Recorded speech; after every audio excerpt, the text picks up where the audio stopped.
Greetings, music nerds, and welcome to Season 6 of Music Makers and Soul Shakers. I am your host, Steve Dawson, coming to you from the Hen House Studio here in Nashville, Tennessee.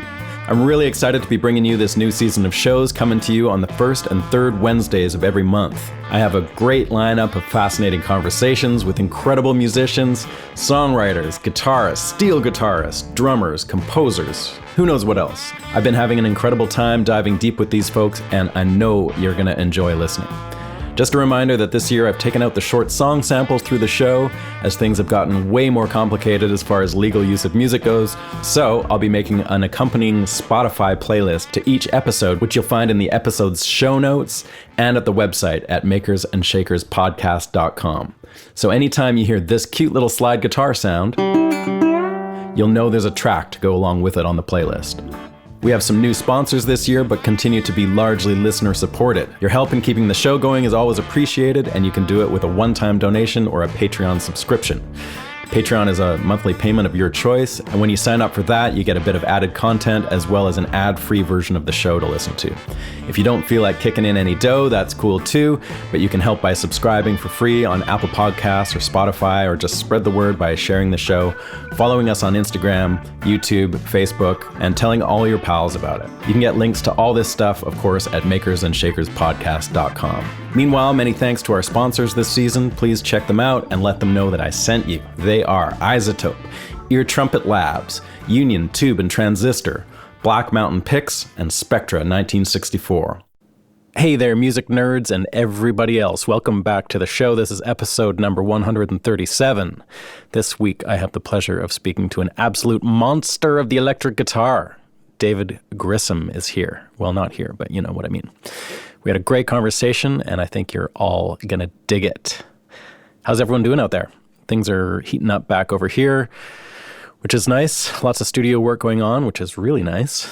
And, you know, it's just a real honor when someone entrusts you to either produce or mix or play on their songs. It's a pretty thrilling process, and I love doing it. And, you know, I guess at this point in my life, I love it more than I love being on the road. Not playing music, but the whole touring thing. Don't get me wrong, I still like doing that. But just the grind of all that traveling and the hassles involved, especially these days, are just, I don't know, it's a bit much for this old geezer sometimes.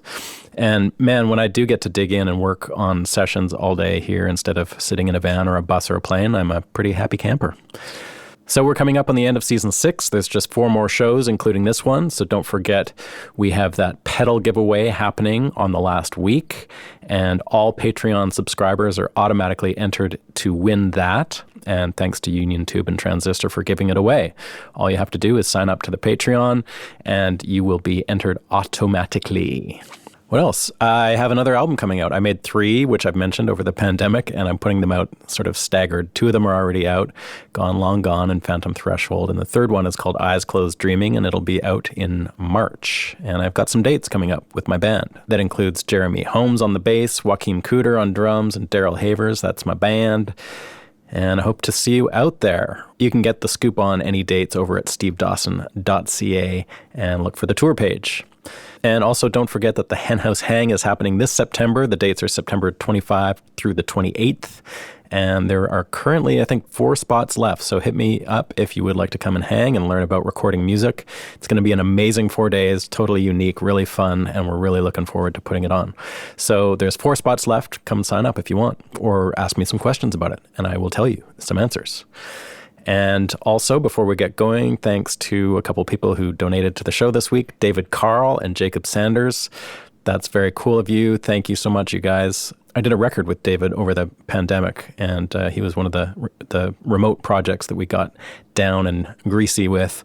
And, you know, it was great to stay working and connected with everyone through that time. And it's really fun to see all that work come out now. That's sort of what's happening, is like all that stuff is sort of funneling through, and people are releasing those records. So it's great to see and hear.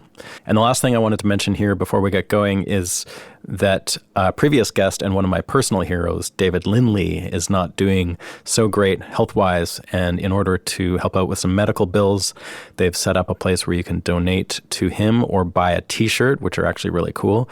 And man, I can't imagine a world without David Lindley. And if you're like me, you're going to want to lend a hand.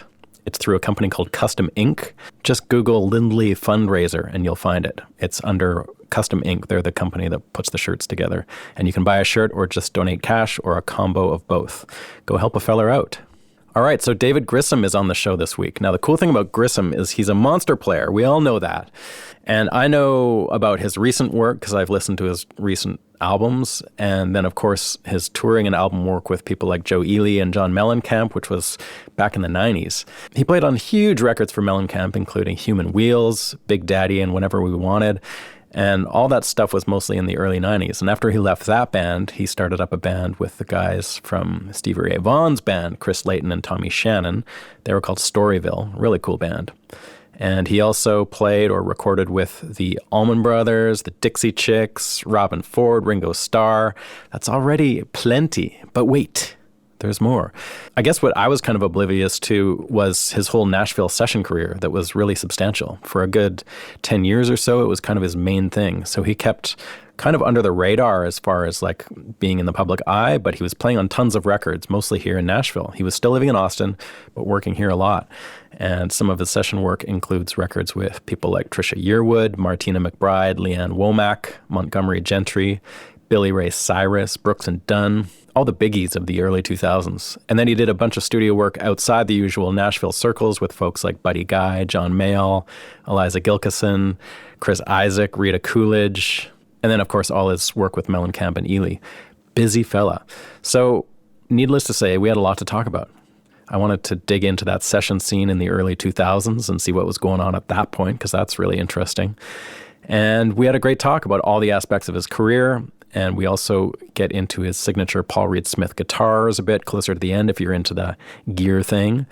And you can get all the info on David Grissom, his recordings, his live albums, and his weekly gig down in Austin at davidgrissom.com. All right, let's get down to it. Enjoy my conversation with David Grissom.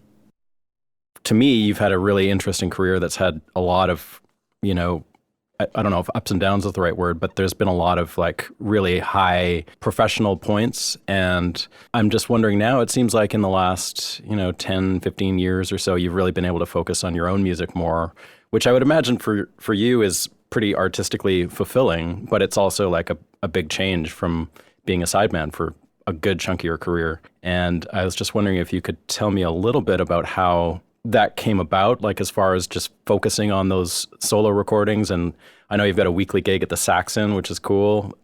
So is that something that, like, I know the music industry has changed so much in the world that you worked in. Was this something that just kind of came naturally, or were you like going out of your way to sort of put that part behind you and focus on your own music? I think it was a natural progression. It's just a number of things. And it's something that a lot of it revolves around Nashville, actually, because I was doing lots of sessions in Nashville from like 2000 to 2010, a lot of sessions, and flying up to do them. And at the same time, I had a publishing deal with Carnival Music there, and I wrote for them for about 8 or 9 years. And the session thing, when the big Nashville flood happened, 2010. Was it 2010? Yep. All my gear was at sound check, and it was underwater for 2 or 3 weeks, and I drove up 3 weeks later to get salvage what I could and drove it back home, and it was just like this weird sort of like the universe saying, this is a good time to acknowledge that maybe your run is over here, because I was a player who could, I am a player that can, I understand, at least at the time, certainly understood what was going on in Nashville. Musically, I could relate to it. But yet I did something a little different, and, I was more of a rock guy. And so a lot of times I'd be on sessions, there'd be 2 electric guitar players. I was the rock guy, and there'd be Brent Mason or somebody like that would be there. That was definitely, I was not going to be picking up a Telecaster. Right. So, I had a wonderful, wonderful run there of sort of coming in and doing a record with Blake Chansey and Paul Worley, and then they hired me for everything after that, and then it's the way Nashville is. Sometimes the word gets around, and then people that I didn't know that really probably didn't even know how I played were hiring me. And so it sort of snowballed, really. It snowballed, definitely. And then, at some point, if you're going to be a full-time session player, you really have to do everything. You really do. At some point, and there were 3 or 4 times I just flat out got busted. There were I was asked to do something that was really not in my wheelhouse. And do you recall what that would have been specifically? You got a pretty big wheelhouse, man. I did. I remember doing a session with Brent Rowan was producing, which already as a guitar player, I'm like, how can I? He's like the most recorded guitar player, one of the 2 or 3 most recorded guitar players. And so there was this, I forget who the artist was, but it was like this real fast Western swing thing. And they had to be all, they wanted all Travis picking and I don't do that. Right. So that was like one thing. And it was, it's just, at some point, if you don't have everything together, or at least the ability to fake your way through everything. I got good at faking my way through things that I'm not like a great finger picker either, but I did it, because, even electric guitar players have to bring an acoustic.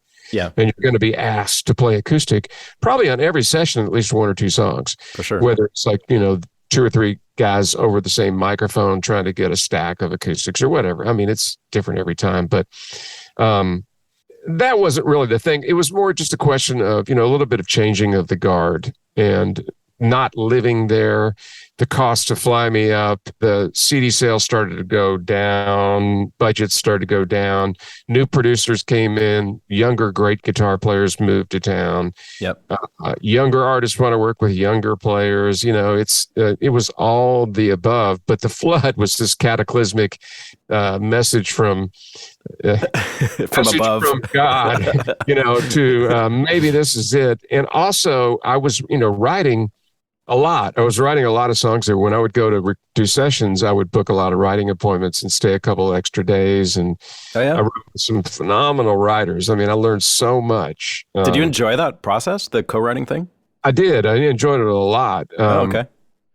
And, but what I found was I was writing songs for other people. I wasn't writing, songs that I would really put on my records. I wasn't doing records yet, but my thought, I felt something inside of me was like, man, I miss, I did the couple of Dixie Chicks tours. Then I was their MD at the time, band leader, whatever. And it was awesome, but it was the same show every night, Right.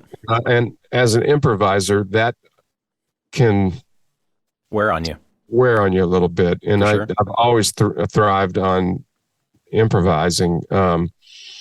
So I just, at this sort of the culmination of that writing period of sort of getting a little burnt on that too, of writing songs that I was proud of and liked, and but they really weren't songs that I would do.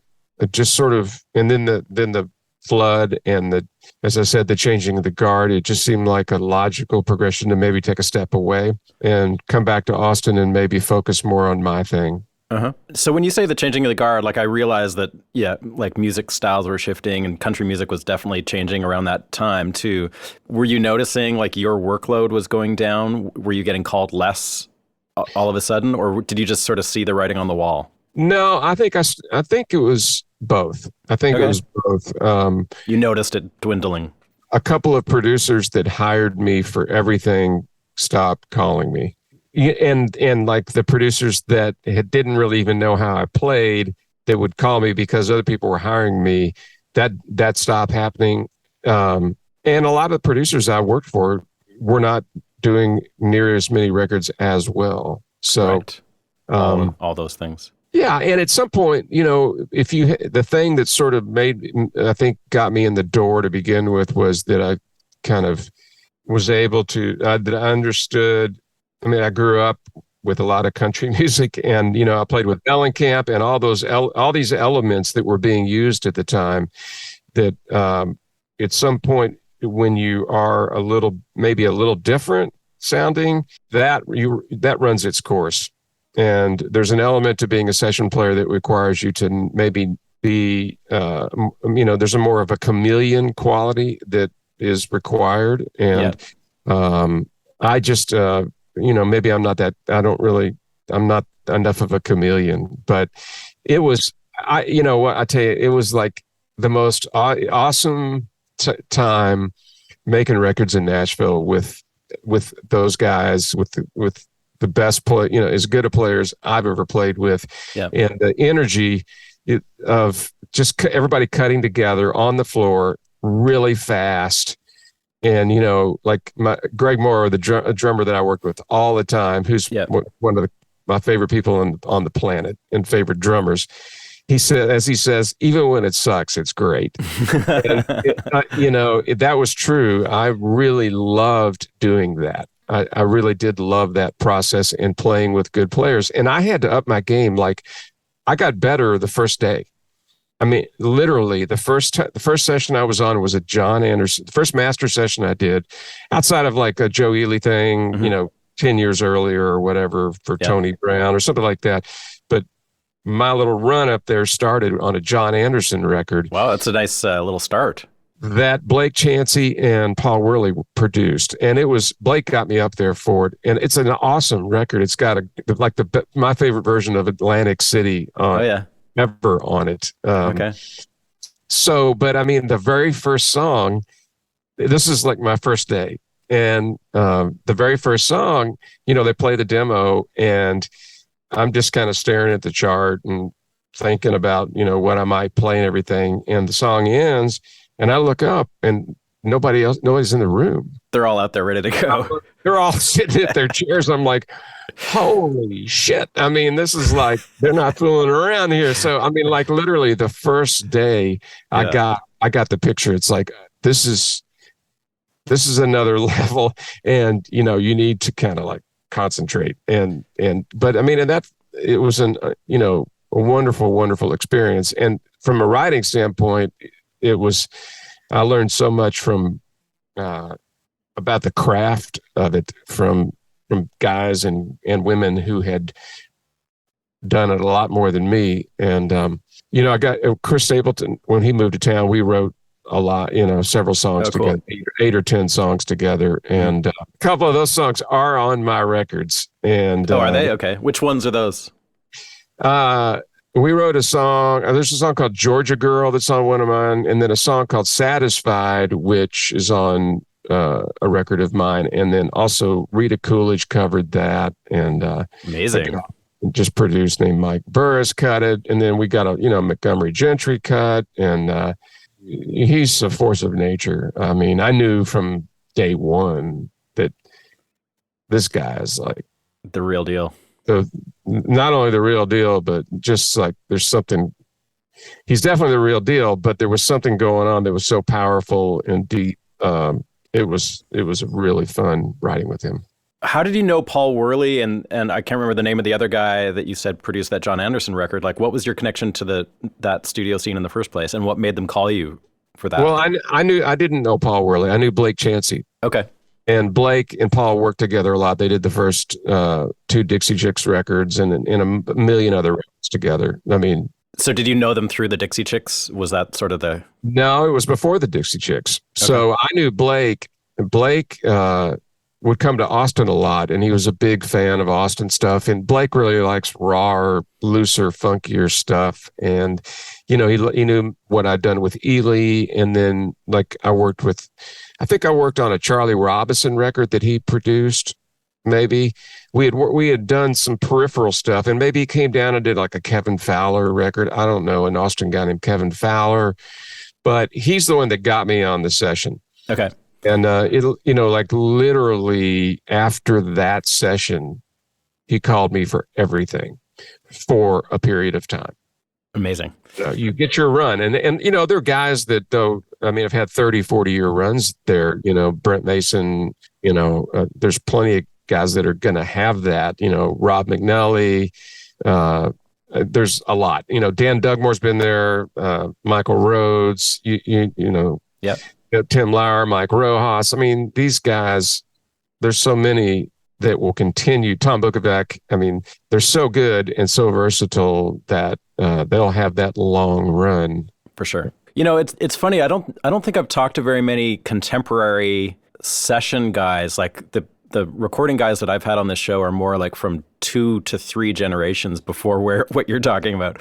So let's just talk about that for a minute. Maybe, you know, going from that session on, let's talk about what a session for contemporary at that time. So we're talking more like what, 05 to 2010 kind of thing? 2000, like around 2000. 2000. So you had a good 10-year run up here. Let's talk about a typical day in the studio. So you'd come up from Austin. Would you come up for just one session, or were you coming up for like a week at a time, or what was your vibe there? It varied all the time. Okay. I mean, I would come up for, normally, you know, a record would get divided into 2 or 3 blocks of recording back then. And we would do 2 or 3 sessions a day. So maybe there would be 2 days, at most 3 days on a project. And we would do 1 or 2 songs generally in a session, which, you know, if you're doing demos, you're doing 4 to 6 songs in a session. So just plowing through them. The irony is that you're getting paid 3 times as much, but you're working, you know, theoretically not working as hard, but that's not really true. I mean, you know, when a great producer will not rush a record, you know, and back then when you did a master session, that was going to be the record. Now I think a lot of stuff is getting cut as demos, and if they hear the hit or the single, then they'll upgrade you to single scale master or whatever. But does that happen quite a bit where you get upgraded? That happens a lot now, as I understand it. I've never seen that. Well, I mean, that's what I'm hearing through the grapevine, but I could be wrong because I'm not there doing it. But back then, you know, it was. I mean, looking back on it, and even at the time, I was aware that it was an incredible opportunity and blessing to be, flying into Nashville, making double scale, playing with the best players in town. It's awesome. And getting hired to sort of do my thing, you know, but. You know, It's always, you know, you're always playing for the song. I mean, I never walked in the door and said, I'm doing my thing. It was like, I want to, you know, let's work, you know, it's a team sport. And, okay. So you get to town, you come into the studio there, you probably got to know the cast of characters like Greg Morrow or, whoever the other players may have been. You would get to know those guys. So, in general, would the artist be there for those sessions, or they would always be? Okay, yeah, always. Singing or just like there? Singing. Okay. Because I can't remember a session where the artist wasn't there, unless I was doing an overdub. Right. If it was like, you know, we cut the tracks and then Blake says we're going to go over and put some solos on 2 or 3 songs, then the artist wouldn't be there generally. Okay. So you go in, like you're in the control room or whatever with everybody, everyone's listening. You've got the charts, the number charts. Was that something that was new to you, the number charts thing, or had you done that before? No, I'd done that before. Okay. So that was nothing terribly new. It was not hard. And so what's your first, like, do you have coming in as David Grissom, do you have a role generally, I guess you're going to start on electric guitar, or would it depend on the song, or like was there usually an acoustic guitar specifically there, a player there to do that, and you wouldn't do that, or what was there's almost always an acoustic guitar player. Mm-hmm. Almost, I mean, I can't remember a session where there wasn't an acoustic guitar player there. Now, on a couple of, I think maybe there was, you know, a couple of things that Blake Chansey produced where it would be like me and Pat Buchanan, and we would take turns playing acoustic. But in general, there's almost always an acoustic player or someone who is equally versed in acoustic and electric that could shift back and forth. You know, it's a really specialized. People think, you play guitar. Well, I mean, acoustic guitar, there are so many nuanced styles of it that it's a very specialized thing. And I mean, if you look at guys that just play acoustic, or 90% of the time they're playing acoustic, they're on a level that is like for even the best electric guitar player is kind of unapproachable, really. You know, it's crazy to think like that, but it's true. Yeah. I mean, like Brian Sutton, you know, there's just he's probably the top call acoustic guy in town, I would say, these days.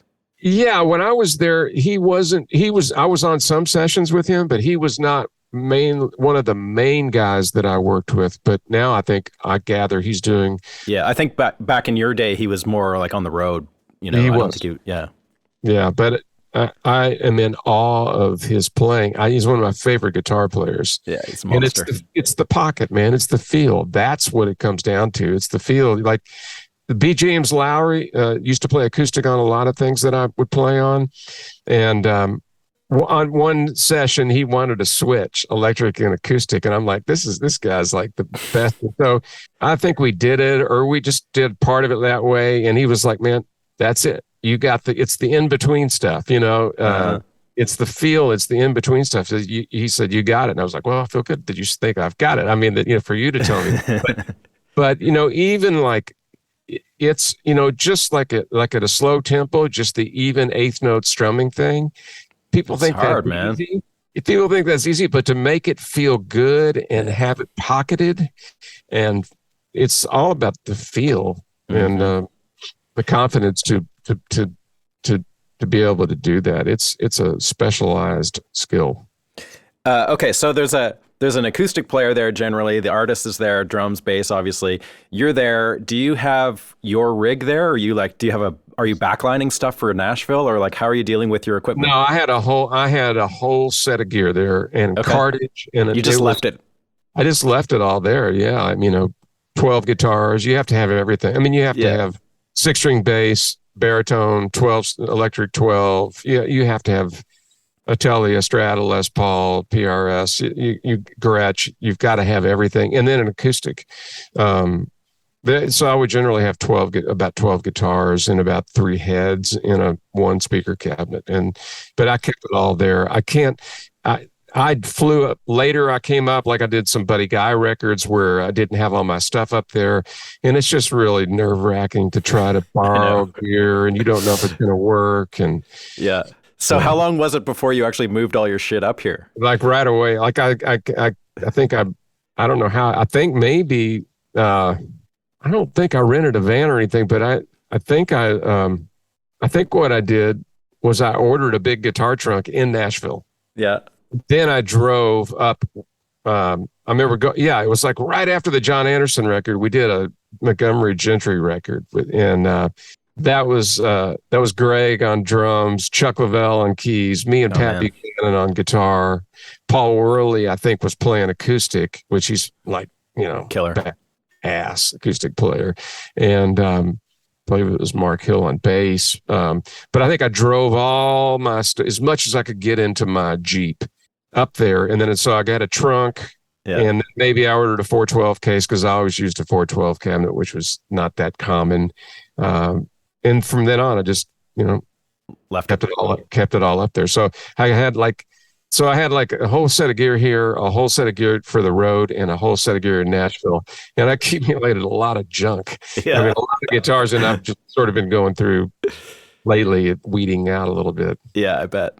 Instinctually, when you're sitting there, you know, and the producer knows, and the other musicians know that you're not going to play the song that many times. You got to be like, as you're hearing the song for the first time, are you already thinking like how you're going to approach it? If you're going to use a capo, if you're going to use open string, like that's sort of a big part of what you do too. Like with your lead playing, you've sort of got like a really cool, there's a way that you let open strings ring out over fretted notes and things like that.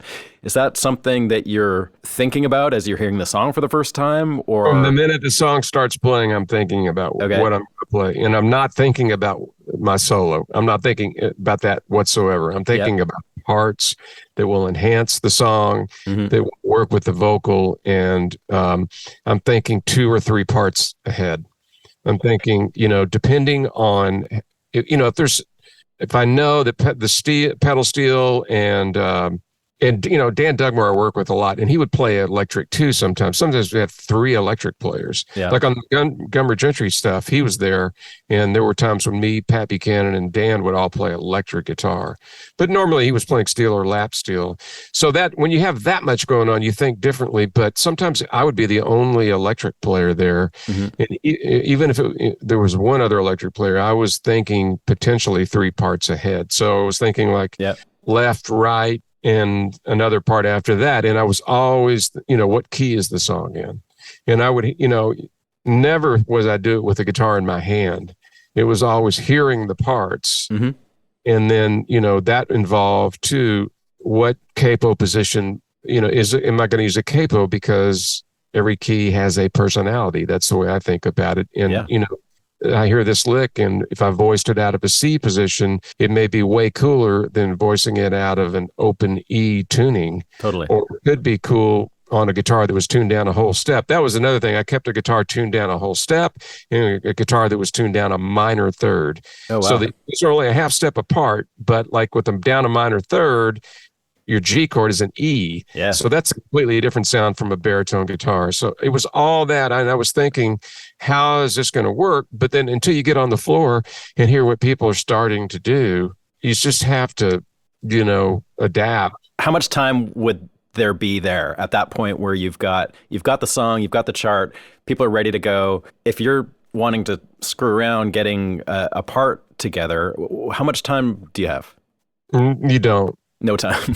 Okay. You really don't. You might have, it's really the matter, how much time does it take for people to talk? Sometimes the producer might want to talk through things with the drummer, or the drummer might want to set up a loop, or maybe we want to get a weird drum sound, or maybe they want to, put tape on the piano strings or something like that. You've got that time, mm-hmm. but other times it was just like walk out. Yeah. And a lot of times there would be a demo that was like, great guys doing demos up there. He had something worked out already, and the producer might say, I want exactly that signature lick, or they wouldn't say anything, which meant you could just read their body language. And it's like, if they were digging what was going on and it felt good to me, I could copy exactly what the guy played, or in most times I would, use that as a starting point and play it the way I would play it, and maybe change use an open tuning or a different capo position or whatever. But there were times when you hear a demo when undeniably the part that the guy on the demo session came up with was great. Right. Now, you go in and there's pre-pro, with loops and parts that are already played, that there's 5 people that write the songs, and one guy's the track guy, one guy's the lyric guy, one guy's the melody guy, one guy's the programmer. So it's a completely different thing now. Yes. So what about the layered parts, like the, if you're thinking of 3-4 guitar parts, is that something that you have to sell the producer or the artist on, or is it understood that you're going to go back and add more after the live track goes down? Like how does that actually play out for you? It's either we get the track and producer says, Dave, you got another part? And I say, yep. Mm-hmm. Only right answer. And or he doesn't say anything, and I said, can I try something? Can I add something while, if someone else is going to lay something down? You never want to you have to just learn when to say these things. Like if somebody's already doing an overdub and I have an idea, I'll say, can I go on another track with Dan or whoever, with Pat or whoever it is? And they either love it or they hate it. But generally the guitar players don't get out of the chair right away. Right. Bass player and drummer get the track. Yeah. So they got the, they're done. They got the pressure that they have to get the take. And there's very little punching in on the drums, but there is some punching in sometimes, but generally not with those guys. Yeah. So the guitar players stay in, sometimes in the keyboard players, we stay out there and add a part or double or play a solo. And if you're going to do a solo, do you generally leave that for an overdub, or do you just go for it on the live track? It depends.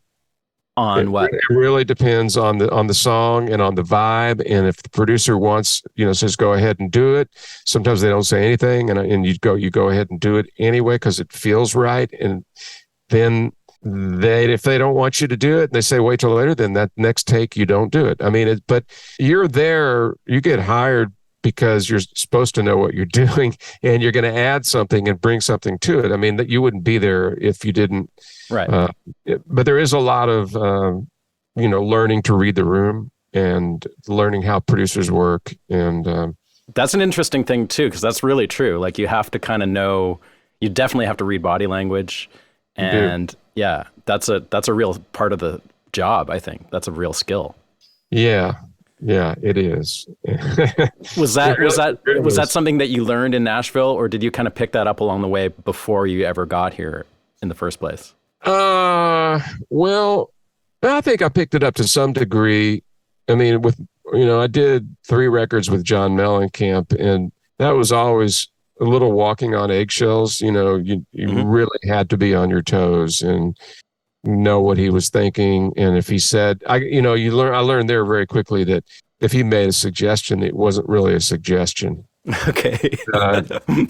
And I found that, so, I mean, I had to have a certain degree of all of what we're talking about together to make it through the first session. Yep. And then I learned more as we went along. And I think if I had continued to do it, I would have learned more, and I probably would have if I'd gone further, approached things even in a little different way. I think that there's there's an element to everybody's personality that makes them play a certain way. I mean, their personality comes out in their playing, and I don't know. There were probably a few times that, I don't know how to put this, but I get really, if I'm really into the song and the track, I get pretty excited.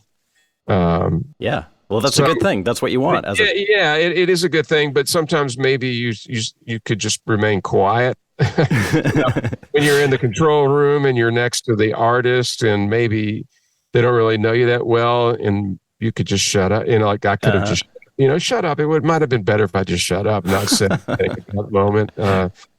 Those are subtle things. That's like whether, at the next production meeting, the artist says, that guitar player, I'm not sure.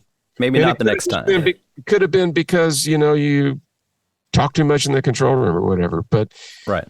I used to drink a lot of coffee and loved the energy of it all, and we really tried to bring it as much as I could every time. And, you just got to learn there's a time for that. And, usually it's when you have your instrument in your hand. Did it ever feel like a grind to you? Like the whole process of doing, 3 sessions, like a full day of session followed by another, like you were into it? Yeah, I was totally into it. At that level, because it wasn't the grind of we're doing 5 songs in 3 hours and you're going to come up with the signature lick on all 5 of those songs. And then you're going to do it 2 more times that day. So it's like 15 songs. You have to come up with the signature lick or whatever. Yeah. That's the grind.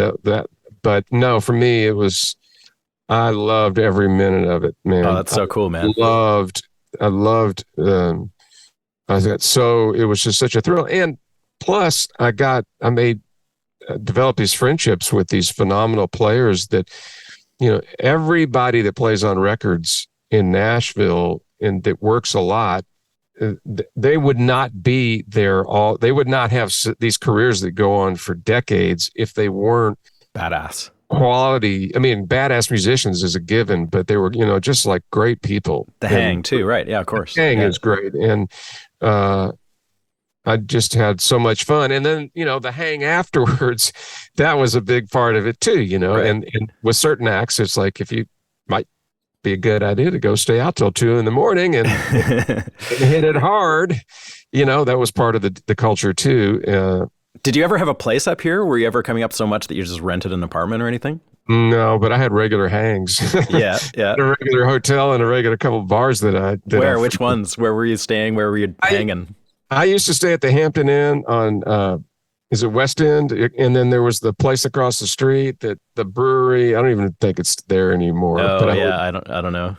I'd get in on Sunday night and to the Hampton Inn, and I'd walk across the street. Yeah. I can't remember the name of the place, but they had like beer on cask. It was like for real beer. Nice. And I would just go over and sit and have 2 or 3. And it was usually a Sunday night, so it was really quiet in there. And then show up Monday, have a rent car and go to the studio the next day. And it's like, you don't know who's going to be there. And living the dream, man. That's awesome. Yeah. Living the dream and believe it. So you did the John Anderson, Montgomery Gentry. And then what were a few of the other highlights for you, like going forward from there in those Nashville years for you? Oh man, you're going to test my memory. There must be a few that stick out as being like musically great, or like the hang was great, or something like. Yeah, I mean, the hang was always great. Yeah. I mean, I did, the vibe of the session was really dictated by the producer. Uh-huh. Who that producer hired, what their, some guys are a little more serious and buckling down, and this needs to be platinum. This needs to go platinum for sure. And other guys are just like, let's have fun. And so that would dictate a lot of the atmosphere in the studio, and then what you did after the session. And, but man, I mean, everything I did was like, it was fun. Did people think that you lived in Nashville? Some people did. Yeah. Yeah.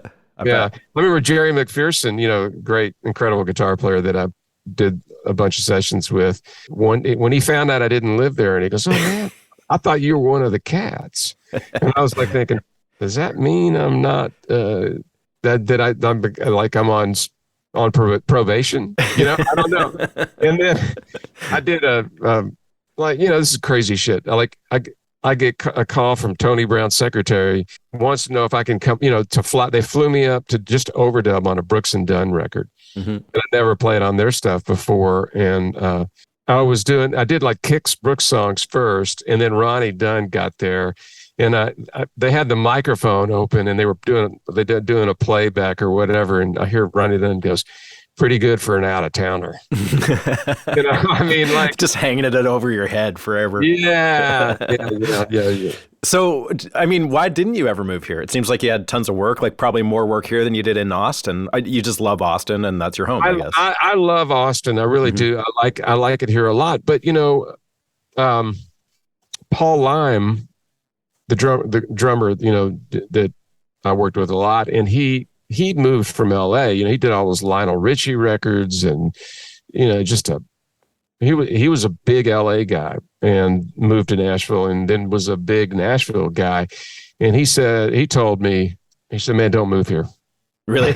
You're doing all the cool stuff. Don't move here. If you move here, you'll just be another guy in town." Right. And I mean, there's something to be said about that, I think. There's something to be said for that. But I don't think you can have a sustained career, especially now, if you don't live in Nashville. I mean, you got to make the commitment and be part of the community. And, but so it wasn't like I didn't want to live in Nashville. It was just that my wife and I are pretty entrenched here. And I get that. At the time, we had just built a house, and there's something about Austin that, I feel like I really became a musician here, and so many great memories. And it's a guitar town, and it's a live music town, and I can play I can play as loud as I want. Nobody says it.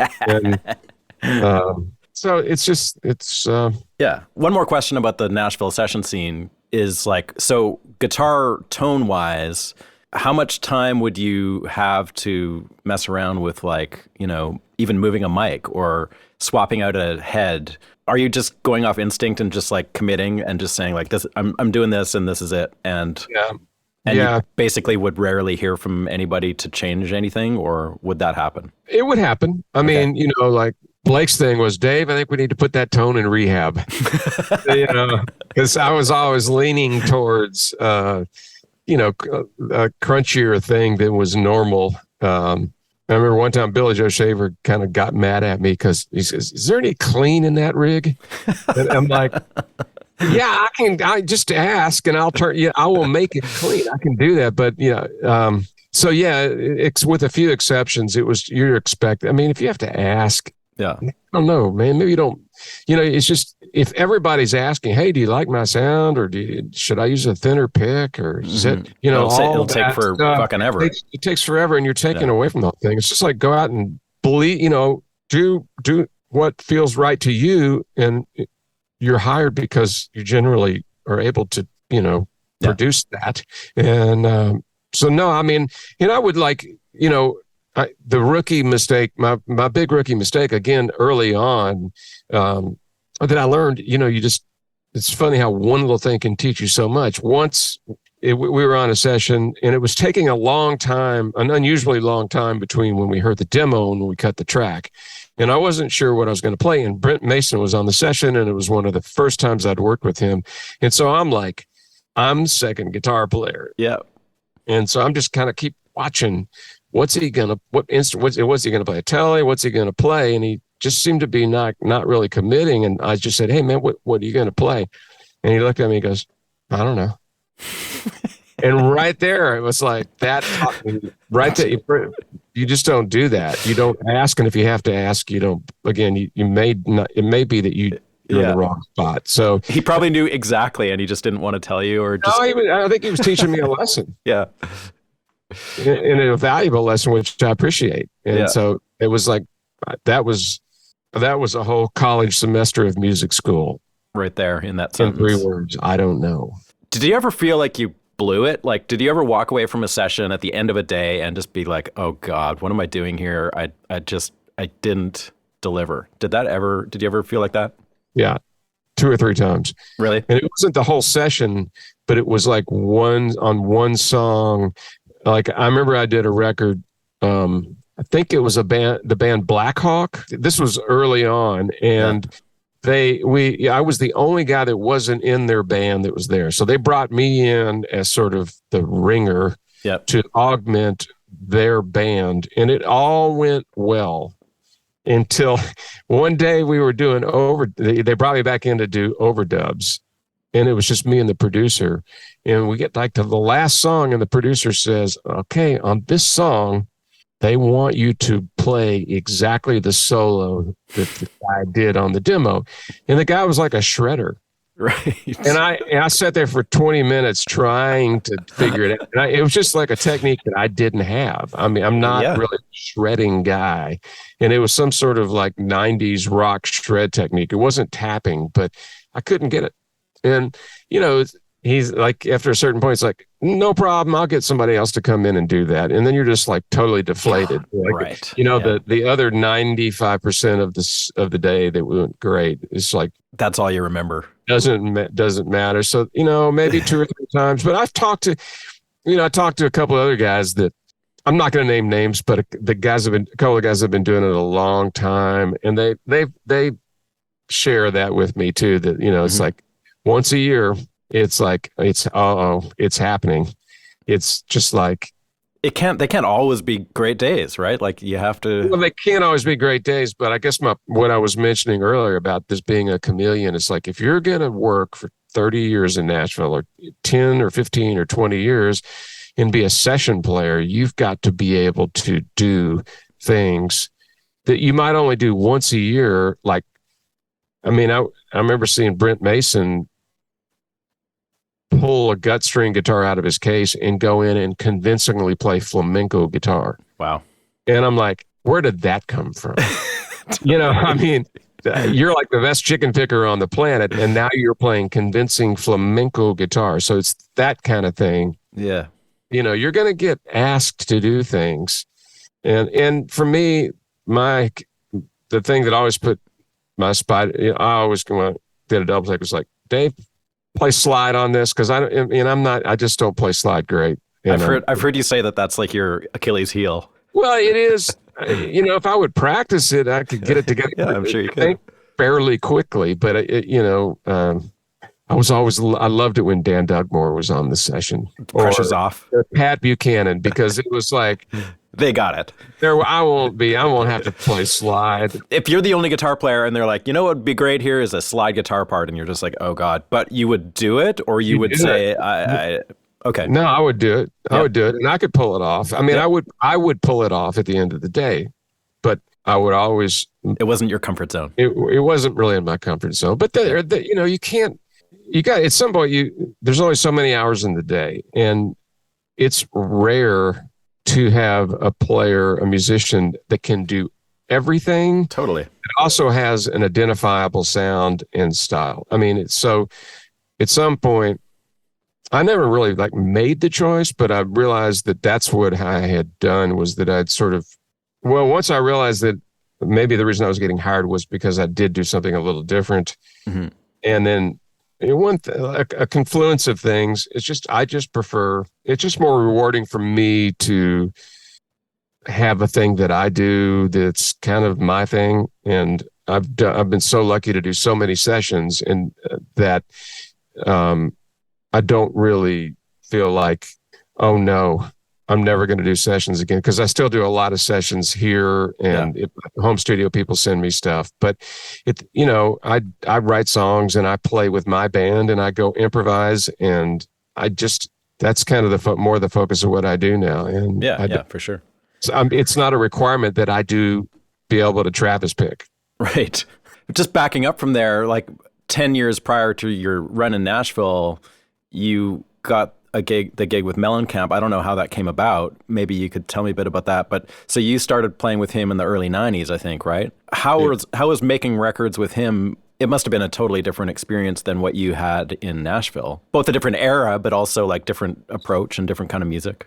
Yeah. I mean, it was different because we would do one song a day, and from start to finish. And generally, almost like on at least half the time, he would have the entire band there, including background singer.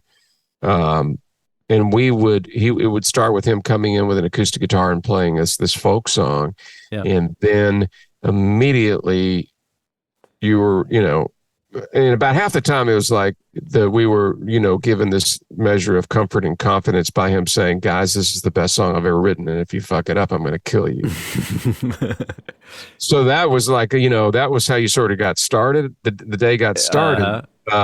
Had you been playing in his band for a while, or were you new to his project because Whenever We Wanted was the record. That was the first record, right? Well, yeah, that was the first full record, and I was in the band at that point, but we hadn't done we hadn't done any gigs when we made that record. But before that, I went up and played on the record before, which was called Big Daddy. I did 4 songs on that because Larry Crane, his other guitar player at the time, was not available. So it was like, John was like, well, I want to record. Call that guy that used to work at the record store. And I knew all the guys in the band, and I played in a band with Kenny Aronoff before he was with Mellencamp, and I knew Mike Wanchick. And so they called me, and I went up there and I cut 4 songs, and it went well, apparently, because when Larry left the band a year later, they just called me and said, do you want to be in the band? There was no audition.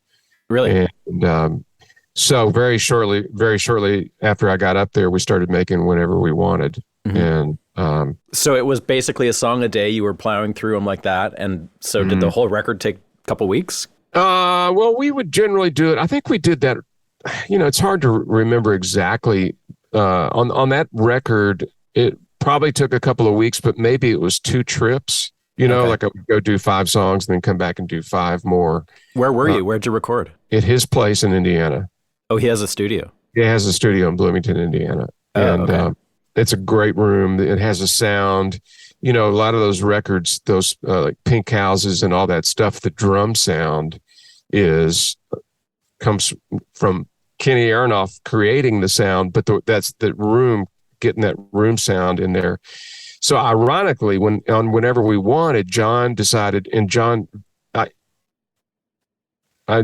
we could talk for a long time about what I learned from John, but he having had all this success with this huge drum sound and everything, he decided, we're putting the drums in the little room, and we're going to put the guitar amps out here.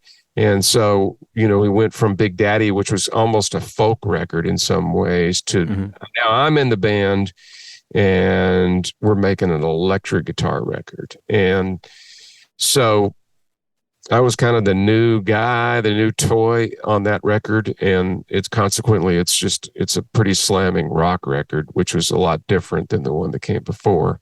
And the drum sound's different. You were pretty young still too, right? Like you didn't have a ton of experience in the studio. Like you'd been in Joe Ely's band, but you probably hadn't done a ton of records, especially like at the level that Mellencamp was working at, I'm guessing. I hadn't done any records at that level. No way. So what was the process like for you, like as far as like figuring out how to do it? I He was producing it, right? Mellencamp produced that record? Totally. He was the producer. I mean, Mike Wanchick was a co-producer. He had a certain role that he filled in, but John was the definitely, that to me, his greatest strength was the production. The way he got to, converted these little folk songs into these rock anthems. The way it wasn't always the same route that we took. It was the process was he would vary it a lot, but that was to me his greatest strength was the way he came at these songs. And so, I had studied his records because I liked the production, and I was really young, and it wasn't like I'm going to produce records one day or whatever. But I did study how they orchestrated guitar parts. And, even going back, I was always interested in layering guitar parts and tone. I was always really focused on tone. And so even though I hadn't really made big records, somehow or other, I felt like I was prepared, and I was confident that would be, I was confident at that time. I felt confident. And, after sort of touring the world with Joe Ely for 5 years and really becoming a lot better guitar player through that process, I felt like it was a great opportunity, and I belonged there. And it wasn't, I wasn't scared. I don't remember feeling nervous except when he came in a bad mood, and then everybody was like, oh shit. Oh yeah. Watch out. And, but I mean, he would let you know immediately if he hated what you were doing. And if he didn't say anything, you just keep doing it. And was that like a conscious decision to make it a real guitar record? Like, did he tell you, like, we're doing this? He made that decision. Yeah. Mm-hmm. And it was like constantly throughout the process.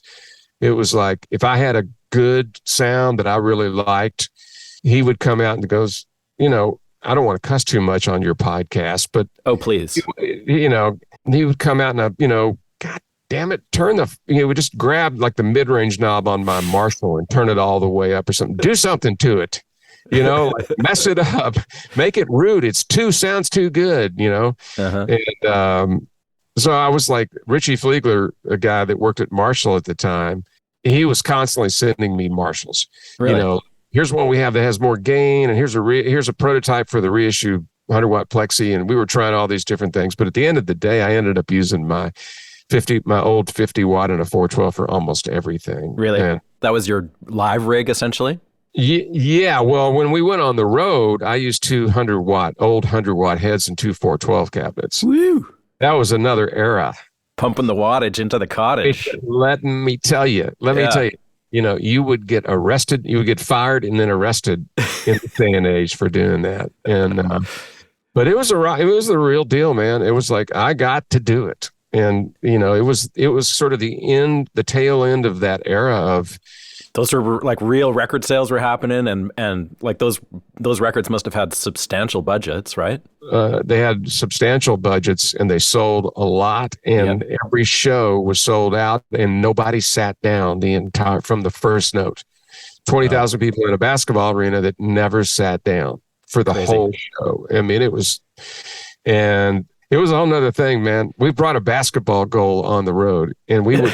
Before the gig, we'd be out in the parking lot playing like full contact basketball. And I think I'm the only one that didn't jam a finger on that tour. But we would play full contact basketball, go shower, do an hour set, come take a 15-minute break, come back and do another hour set, and then shower. But I get up there the first gig and it's like, I'm trying to be semi-polite and not overstep my boundaries. And on the break of the first night, he kind of yells at me like, you got to move around, man. We got, so what they said was, it's like a prevent defense, Dave. John goes over there. If John's over there and he goes over there, you go fill the gap. So I'm like running around the whole show. I mean, I'm literally running around the stage, the whole show. Did you have some kind of like primitive wireless rig at that point? I had a wireless rig, but in the early 90s. I did. It was wireless. And the weird thing is like, it was way before, like people would put everything in the monitor. So when you ran over here, it was just like, and I can remember a couple of times, and early in the tour, I got so far over to the other side of the stage that I couldn't hardly hear anything but this roar of the PA. Yeah. And I'm like, how are you supposed to lock in to the drums if you can't, if you can't hear them? I mean, so it's like, tell me what you learned about playing like a giant ass rock show. Cause probably up to that point when you were playing with Ely, like no knock on him, cause I love his music, but you were probably playing to some nights like to 20, 30 people in shitty bars, right? And then suddenly you're playing to 20,000 people. What do you learn as a musician making that transition? Because that doesn't transition that easy. Well, I would go back a notch and say that there were a lot of nights with Ely where the show, it was more like 500 to 5,000 people. Okay. Is what we were playing to. And I learned so much in that regard about, stepping to the front of the stage and laying it out there. And also with Joe, in Joe's shows, dynamics were such a huge part of the thing. I mean, with even, in the use of space and all that. With John, dynamics were really important too. I mean, when you're playing a huge arena, you have to exaggerate everything. You have to, if you're going to come down, you have to really come down. But so it's a combination of, you have to exaggerate some of these things that you're trying to project, but also it's like play to the person in the last seat at the top row. Oh, that's interesting. Think like that. And it's just, everything's on a bigger scale. Yeah. So you mentioned that he doesn't hold back. Like if he thought that you were being too, holding back or whatever, he would come out and give you shit and say, turn it up, play more. At what point did you feel, or did you ever feel like you had that stuff like dialed where he was happy, you were like creatively getting what you wanted out of it? Was that something that you eventually got to or not? Or it was a day by day thing. Yeah. I mean, it really was. I mean, and it could be when it was great, he would let you know, and it would be the greatest feeling in the world, because they were a band, a true band of they've been through so much together. And then they let me into their world, and then I became part of that too. And it was like a family experience that maybe I hadn't had. And so a different kind of family experience. But when it was great, it was incredible. I mean, the feeling of it. And John would let you know, and you would be like, you would be an equal, and he would treat you as an equal. And like, we would do mixes, and we'd all be up there. It was before automation, and we would all be moving faders at different times. And cool. then, part of that whole thing. But when it was not good, it was really unpleasant. And, but that's just part of the way he works and part of the deal. And, the work speaks for itself. He makes incredible records. And, but going back to this whole idea of one song a day, you're just so focused on that song and in the moment. And then at the end of the day, we would do rough mixes, and on a big console, you have a monitor section. Yep. Feeding stuff out to either the headphones or what you're actually hearing in the control. It's really what you're hearing in the control room, whereas the big faders are the levels that are going to tape. And everything was taped then. There was no Pro Tools yet. Everything I did with him was on tape. So, there wasn't like punching in was a big deal. Right. And so at the end of the day, they would do a rough mix, and they wouldn't break the board down. They wouldn't convert. Now we're going to mix with faders. They would just do a quick rough mix with the little knobs up on the top of the Trident console. And both records, at least, and maybe part of Big Daddy too, I don't know, but probably 4 or 5 of the 10 songs, the mixes that ended up on the record were the rough mixes from that day, because you're so immersed in the emotion of the song that when you go back later, you can't beat it. They could, even though technically it's supposed to sound better, and you got, big faders, and you're putting more compression and EQ on everything, those rough mixes of when we were in the moment were almost half the record. Who was engineering because that says a lot about the engineer too.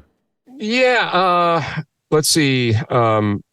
Jay Healy did, I want to say Jay Healy did, God, I can't remember. Well, I can tell you, I can't remember who did which record. David Leonard, Jay Healy, and Malcolm Byrne were involved in various. Malcolm Byrne. That guy's a monster. Yeah, when Malcolm Byrne came in, it was like all sorts of different things started happening. I think that was Human Wheels, the third record. Right. He brought Malcolm in, and then there were some really cool things that would that he contributed, and the vibe. That's a much different record than Whenever We Wanted, which I like a lot. I mean, I really like that record. But did you do that at Mellencamp Studio as well, or was that somewhere else? It was all done there. Oh, wow. Okay. And he did like his early records at his own place too. That's amazing. Well, no, they did the early stuff. Like the very first couple records were at Rumbo in LA, and then they went to Criteria in Miami. Yep. And so then he had his studio. It was basically, I think, modeled after Criteria. Okay. Oh, cool. It's awesome. Yeah, it's an awesome room. Can you tell me a little bit about Austin? Like, so you moved there, I guess, when you were a teenager or something, or I don't know how old you were, but were you like a fully formed guitar player at that point, or did you move to Austin as you were learning to play? Well, I'm still trying to become a fully formed guitar player. I was good, but I wasn't great. And just like, the experiences I was telling you about in Nashville, that first day in the studio. Mm-hmm. And then when I got here, it was like I got better immediately. How old were you when you moved there? Early 20s, maybe. So you did move there for music, like it was I moved here for music. Everything I was listening to was coming out of Austin. I was listening to the Fabulous Thunderbirds, Joe Ely, the Leroy Brothers. Who am I forgetting? Stevie Vaughan. I just heard him. They were all here. And I had a friend that I knew from Indiana that had moved here. And she said, come on down and check it out. And I went down, and I was like, after 4 nights, I flew home, and I literally packed up my Honda Civic. Really? The next morning and drove back. And then I slept on her floor for like 3 weeks, and then found a roommate and got an apartment. And I worked at a record store in the mall for 3 weeks. And then I got a gig with Lucinda Williams. That was my first gig. How did you get a gig with, I guess was this like pre her first record? Well, she put out a couple records, but like a lot of people think of her first record as Car Wheels on a Gravel Road. No. But she had done a lot more before that. So is this pre-Gurf? Pre-Gurf. Oh, wow. Okay. Yeah, pre-Gurf in 1983. Wow. So I moved to town, and what kind of gigs were you playing with Lucinda in 1983? Funky bar gigs. Uh-huh. But within like a couple of weeks, I was in a car on my way to New Orleans with her, and we played the Jazz and Heritage Festival. Nice. And it was a life-changing experience. Growing up in Kentucky, Austin was one thing, New Orleans was another. Totally. And I was with people that knew the town inside and out. So we were not going to the tourist places for dinner. It was, and then we stayed in the Quarter at a hotel, and Grandmaster Flash, Richard Thompson, and Roy Orbison were all in our hotel. Come on. I remember being in a van. We rode over to Roy Orbison's gig with him and his band in his van. He played on the boat on the river. So that experience was just like, all of a sudden it was like, this is, that'll I'd sort of found paradise at that. It felt like there's like another level of living here, and I just lucked into it, and I lived in an apartment that was $175 a month. Oh man. And then Lucinda, we got another guitar player, Derek O'Brien, who was like the house guitar player at Antone's, and we became great friends in like no time, and he gets me in Lou Ann Barton's band like immediately. So you were in both, or you had to quit Lucinda's? I was in both, and would kind of, finagle back and forth. But then as soon as I get in Lou Ann Barton's band, I'm playing at Antone's like on Monday and Tuesdays and Thursdays and stuff, opening up for Albert Collins or Albert King or Otis Rush, and Clifford Antone, like the most generous man in the world, slipping everybody like $300, to play for an hour. And it was an unbelievable time to be in Austin, because it was like that every night. And I went to Antone's every night that I wasn't playing somewhere or going to see someone else at one of the other 10 places that had great stuff every night back then. So Antone's was really like all it's cracked up to be in those early to mid 80s. It was just like hopping, and the Vaughns were there, and Denny Freeman, and like that whole scene must have just been bananas. It was magic. Yeah. Yeah. Truly magic. And so I had to get my thing together really quick there. But, I got it, man. It was like, there's a guy here named Bill Campbell, a legendary blues guitar player who's can be pretty cantankerous. He somehow or other, I guess he liked the way I played, but he made me feel welcome. And Denny and all these guys, they made me feel welcome, like I could do this. And it was very generous. Derek O'Brien, who's still one of my favorite blues guitar players on the planet, and they sort of took you under their wing. Yeah, they did. And they gave me the vote of confidence, a feeling of confidence that I could do this. And so great. And then I got in Ely's band, and then that's where it was like, okay, so you were touring the world. Yeah. And not a real luxurious fashion necessarily, but it was just. That's a fast trajectory, like getting from one gig to another. And I mean, that teaches you how to play with a songwriter real fast. That's where I feel like I became a musician in Joe's band. Uh-huh. That's where, not fully formed, but on another, Yeah. He taught me so much. It was truly amazing. What would you say you learned from him the most? How to play with dynamics, how to play with the singer, how to honor the song, how to work a crowd, how to never leave anything on the stage, even if there's only 5 people out there, how to evaluate like opportunities that come your way, artistic or commercial. And he always went for the artistic in the long-term view. That was as big as anything, as much as he taught me about actually playing music, his thought process in being an artist, being a true artist who still has a vibrant career, the long-term view, that was as important as anything I learned from Joe. And he let you actually co-produce his records, right? I co-produced the first record. I'm That's like badass, man. 25 years old, and he gives me co-production credit on it. And I'm like, I don't know if I fully appreciated it at the time, but it was that's generous. It was generous. And were those records done pretty quickly? Like it was the live band in the studio and you just kind of knocked it out? It was like he had a little cabin and we were recording on like an 16 track tape deck to begin with. And then some primitive digital thing down 8-ats. And on Lord of the Highway, the first record I made with him, there's a song called Letter to LA, which is like sort of got this long solo and Bobby Keys plays a solo and I play a solo. I cut that track. He had this little thing, this Yamaha headphone amplifier. I don't mean it was not for guitar, it was for headphones.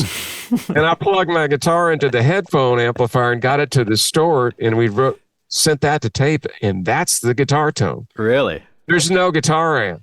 Yeah. And, people are like, man, your tone on that's incredible. Well, when we cut it live, live at Liberty Lunch, that is a 100-watt Marshall, and it is a little different animal. I mean, that's just the way it was back then. And I remember, stuff would happen. Like I came out one day and he had a shotgun in his hand, and, a water moccasin had come up through the toilet in the studio. Oh, my God. I got into the plumbing, and another day I came in, he had this terrible look on his face, and I just gotten this gold top PRS guitar, and I left it on a guitar stand the night before we were working, and I come the next day and he's got this terrible look on his face, and I said, what's up? He goes, the air conditioner fell on your guitar. And I said, you're joking? He goes, no, I'm not joking. He said, we were moving the air conditioner out and there were fire ants in there, and they bit he and the other guy. The fire ants all stung him at once, and they dropped the air conditioner on my brand new PRS guitar. Oh, shit. Oh, my God. We glued it back together. I took it to the guitar shop, and for $30, they glued the headstock back together, and it was perfect. And that was the first time that happened. But, stuff like that would happen all the time. It's like, we drove around the country in a van and a trailer for 5 years. That's hardcore, man. Yeah. Love it.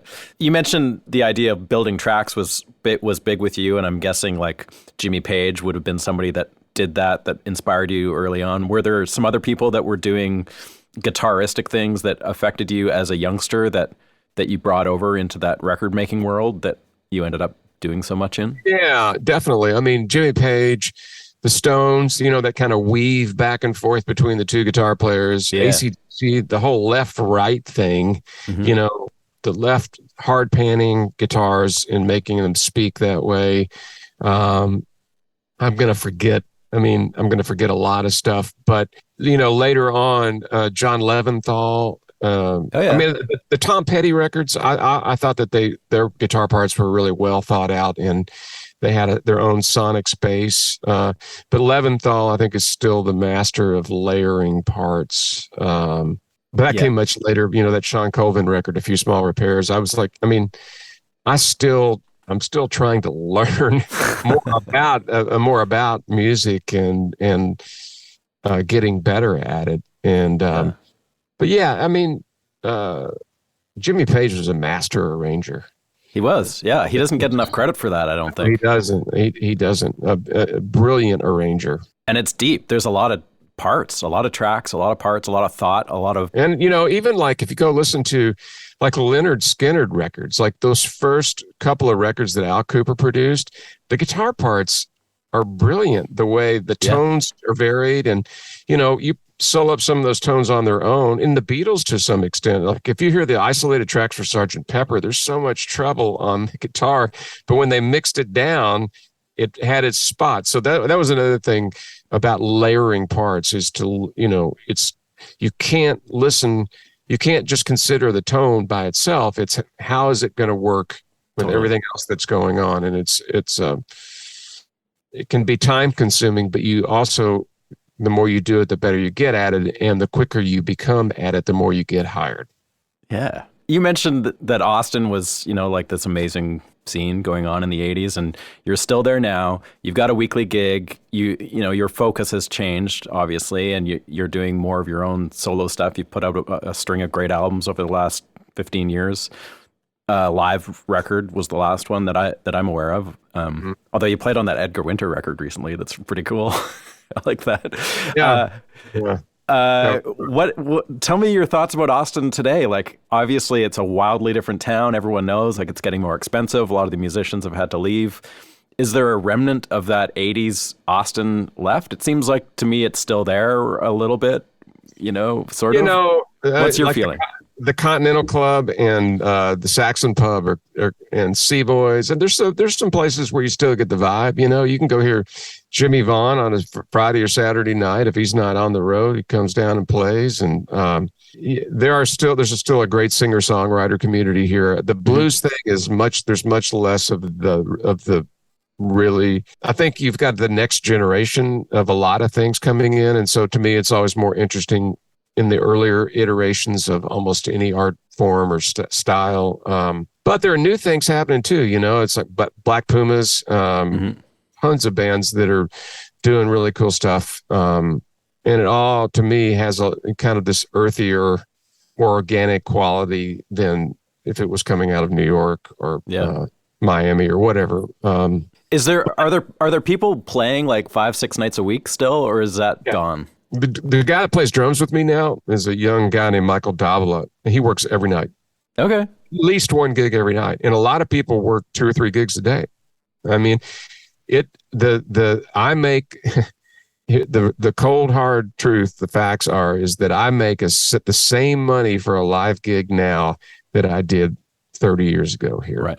And I'm not talking adjusted for inflation. I mean, literally the same money. Yeah. And so if you're making all your money on live gigs, you got to work all the time. And luckily for me, I have a lot of other things that I do, and I work in my studio a ton, playing on stuff for people, and I teach some, and I'm involved with Paul Reed Smith, and we have projects going.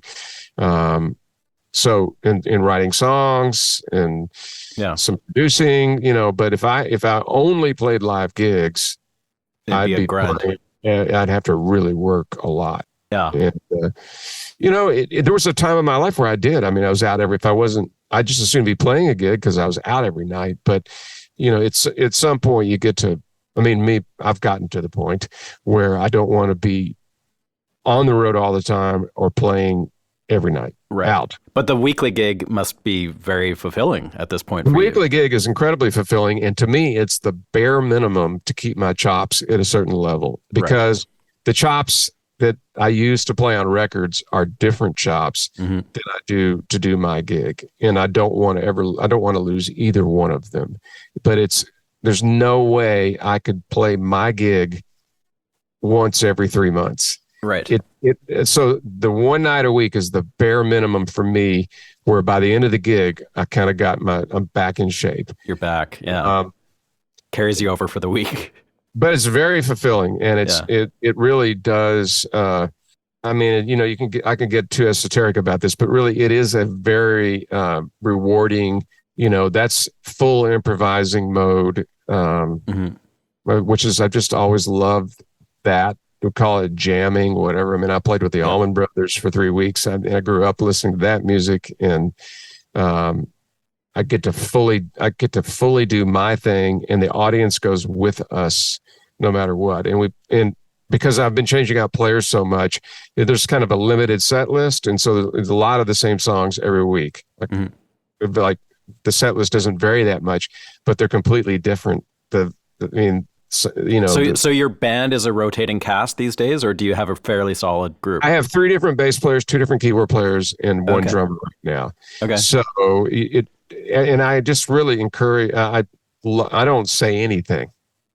I just I want you to play the way you bring your personality. That's great. And if you don't want to play, if you just want to play electric piano all night long, and you don't want to play any B3, you don't even have to ask. Do your thing. And so they're all so good that. I mean, sometimes it's like I feel like I'm definitely the worst guy up here.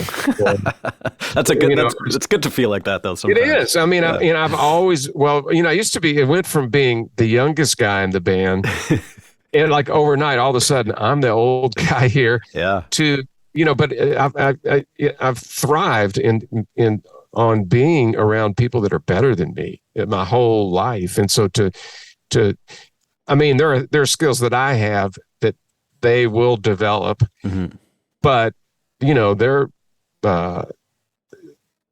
totally capable of playing giant steps, right?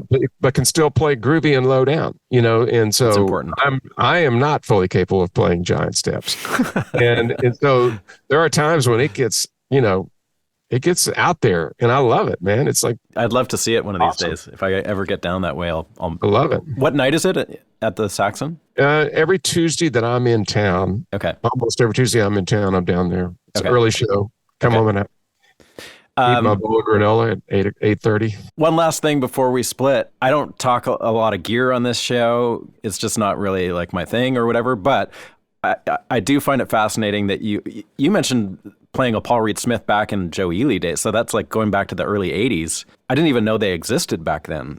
85 was when he went, public, or he became. So did he work at Fender? No. Okay. He just was doing his own thing. He built guitars on his own, and it was all like a custom order thing, but they became a company. Yeah. A legit public company in 1985, and I have a 1985 PRS. So I have been with them for, we're coming up on 33 years. Is he in Austin? No, he's in Annapolis, Maryland. Okay. And, like, how did it come about in the first place? You just came across his guitar, or he sent it to you? I showed up here in Austin with a Fender Stratocaster. That was the only guitar I had, and everybody in Austin played a Stratocaster. And something inside me said, you need to find something different. You need to do something different. I don't think that was like a subconscious feeling or something. It wasn't like a conscious decision to do that. But I was looking through Guitar Player magazine one day, and here's this seafoam green PRS. And I was like, that looks cool. And I found one. A guy had one in Dallas, and I went up and bought it. I didn't buy it. I didn't have the money. I traded. In the meantime, I had bought a 59 Fender Esquire. Ooh. With like curly maple neck and everything. Oh. It was like all, I think that was $600 back then, which was, I bought it at a store. You could put it on account and pay it off. But, sure. So I took that up there with me. The PRS was $900 and the case was $100. And I traded it I said, I don't have $1,000. Would you take this guitar? Would you trade me? And he goes, well, I'm going to let you have the guitar, but I can't let you have the case. Let's buy the case. So I had to give him I had $100. And so I bought the case and traded him the 59 Esquire. Oh, man. To get the guitar. But once I got it, it was like, okay. So did you immediately just totally bond with that guitar? Totally. Wow. Interesting. Yeah. And that was the year I joined Joe Ely's band. So it was kind of like this Telly on steroids vibe. And are they similar to what they are now? Like it's sort of it's got elements of a Les Paul, elements of a yeah, they are. They are. Although what I'm playing now to me is a lot more refined and a lot better for what I do. But it's essentially looks. If the average person looked at it, you wouldn't think it was much different at all. It was, he had the body shape, the headstock shape, the tremolo system, which works incredibly well and does the Bigsby thing like I like. I don't want the dive bomb. I just want the Bigsby thing. And that was like right when I got the gig with Ely. And then I got an old Marshall 50-watt amp, and it's like everything changed. And then I started just kind of, Joe was just really encouraging, do your thing. Do whatever feels right to you. Yeah. Do it. And then I just started kind of like inch towards having my own. So when you were out with Ely, did you just take the one guitar and that was your main axe for all those years? When I was with Ely and we were on the road all the time, I got a second PRS in 1987, and I would take two guitars, and then I would always take two heads and a speaker cabinet, because when you're on the road that much and you have stuff riding around in a trailer, things break. Yeah. So, and I always had a backup. I don't take backups anymore, and luckily it's not been a big problem. Yeah. Oh, that's good. But it was literally just one guitar and then a backup in case you had to have it, but you weren't using like different tunings or anything like that. It was just the one. Wow. Amazing. No, I mean, I would use different tunings at home or if I made records with him or capos, but live, it was all standard tuning. And did that carry through with Mellencamp? Or did you continue just playing the PRS? Or you were using like Tellys and Strats at that point as well? Well, a whole lot of PRS, but a whole lot of other things, baritones and Tellys, a lot of capos and a lot of open tunings. Right. Okay. So that's where I really got into that whole thing. Yeah. Of realizing, you can widen the palette almost just exponentially by taking advantage of all that. And at the Saxon, do you just bring the PRS down, or do you bring a whole arsenal? Nope. I bring a PRS, and then I have one that's tuned down a whole step that I use for a couple of songs. That when I play those songs, I have to bring a second guitar, which is like. Is that just for your vocal? Is that the reason that you do them in a different key? It's because it sounds, one of them definitely sounds, it's an instrumental that just sounds a lot meaner. Yeah. It's in D, and playing it out of an E position with the low E string, it just sounds a lot meaner. And the other one is a song that is a vocal tune, but the voicings lend themselves to, it's in C, but it sounds better in a D position. Okay. And then sometimes I'll just play a shuffle on that guitar that, out of an E position, but it's in D. It just sounds leaner and meaner. And if it's a trio, sometimes it can just be super fat and fun to do that. Yeah. Well, I hope to see you playing those crazy shuffles one of these days. And well, thanks so much, man, I could talk to you all day, but this has been great to hear some of these stories and hear about your history and your career and all that. And thanks for taking the time. My pleasure. Thank you for inviting me. All right, everybody. Thank you so much for listening. That was my conversation with David Grissom. I hope you enjoyed it. And we're going to see you in another couple weeks. We'll be right back here with another chilling episode of Music Makers and Soul Shakers. We'll see you then.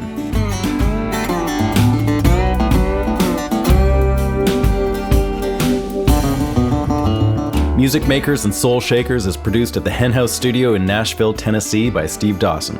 Please remember to subscribe to the show and follow us on Instagram, Facebook, and YouTube. You can find more info on this episode, including show notes and an audio playlist at makersandshakerspodcast.com. Thanks again to our amazing sponsors this season, Ear Trumpet Labs, Union Tube and Transistor, Black Mountain Picks, Isotope, and Spectra 1964. Thanks for listening, and we'll see you next time.